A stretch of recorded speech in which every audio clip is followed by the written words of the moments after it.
Well, hello, welcome back to the channel. We're on Leeds Road and we're having a look at the Marks & Spencer's food store, which has just been refurbished.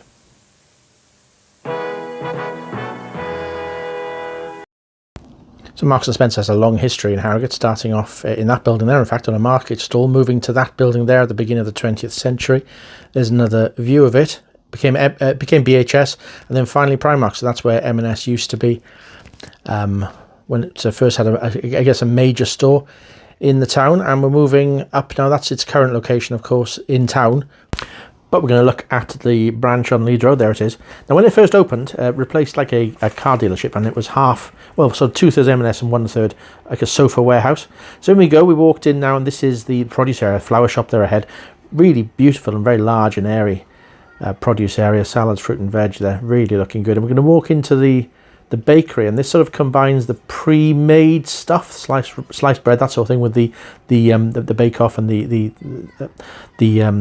freshly baked products. There's some Christmas stock. There's the bakery itself, and just there, I'm going to freeze it for a moment, just there, that's where the cafe is going to go. Now, there was a plan to close the cafe, but Harrogate being Harrogate, there was a petition and it was saved, so that M&S will have a cafe. There you can see some produce there hanging on, a bit unhygienic, I'd say, but there we go. So now going into the this is the deli area. There's cheeses. Look, this is not just cheese, it's M&S cheese. Quite a nice cheese counter there, as you can see. Hasn't got like a specific serve over deli counter, it's all pre-packaged. Now, where's this? This is again into the ambient area, so the tins and the jars and the cereals and that sort of thing. Really large, as you can see. It's looking like a supermarket, isn't it? Now, my big prediction is that over the course of the next 10 years, M&S will essentially become a supermarket. It's some of the ranges here, and these are the sort of the non-food things. There's washing up liquid, etc. Into the wines, beers there on the right. We'll get back to that. We're going to move into the frozen area here, and look at the size of that. Have you ever seen a frozen area in M&S as big as that? It's like, this is just like a supermarket, isn't it? You'll see there's some seasonal stuff there. Look, there's a baked Alaska, and then there's the soft drinks, some mixers and that sort of thing, and then moving into the wines in just a moment. In fact, there are the wines. Lovely big wine section, and the chilled beers there on the back wall. You can see that the standard of design is so much stronger in this store, isn't it? So there's the wine area that's sort of sponsored by Fred Cyrier, their sort of wine guru. I think you can do like some wine tasting there.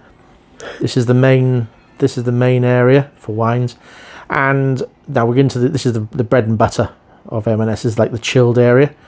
There's some lovely things there on the end, and moving back towards the produce there on the left. I'm trying to avoid putting my camera onto that kid there, and then we've got, look at the size of that meat area, my word. Absolutely massive. Percy Pig, whole area given over to Percy Pigs, and then there's the frozen again there on the right hand side, soft drinks on the left hand side. Let me know in the comments what you think of M&S. Is this one that you use? I mean, they clearly is very busy.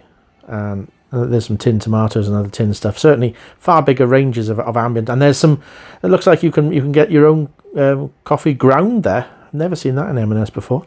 Sandwiches. Now, is it me, or has the M&S sandwich range gone down a lot over the course of the last few months or years? I guess that must be COVID. Not as many people eating M&S sandwiches. Now, look at the size of the fruit and veg area. Look at how airy and lovely it is. And we're going to some funny speckled looking potatoes there. So anyway, back to the rear of the, I think we've walked through most of it now. And again, this is what M&S is really good at. Look at all those deli things there. Is that a coronation chicken egg? Whatever that is. Little pork pies, little cocktail sausages. And this is again what M&S does extremely well. Look at it. Chicken fillets in breadcrumbs, fish in breadcrumbs. No other shop does a range as big as that. So it's time to pay now. A massive self-service area with some really snazzy tills. Look at them. And then, having paid, I didn't get much. I bought a pork pie. Don't tell Elizabeth. And back out. As I said, I think the main thing here is that parking is going to be a real problem. But what a shop. Thank you for watching this video. I hope you enjoyed it. If you did, then please consider subscribing to this channel. Also, I'd be very grateful if you could like this video and hit that notification bell. If you do that, you'll continue to receive lots more rubbish just like this.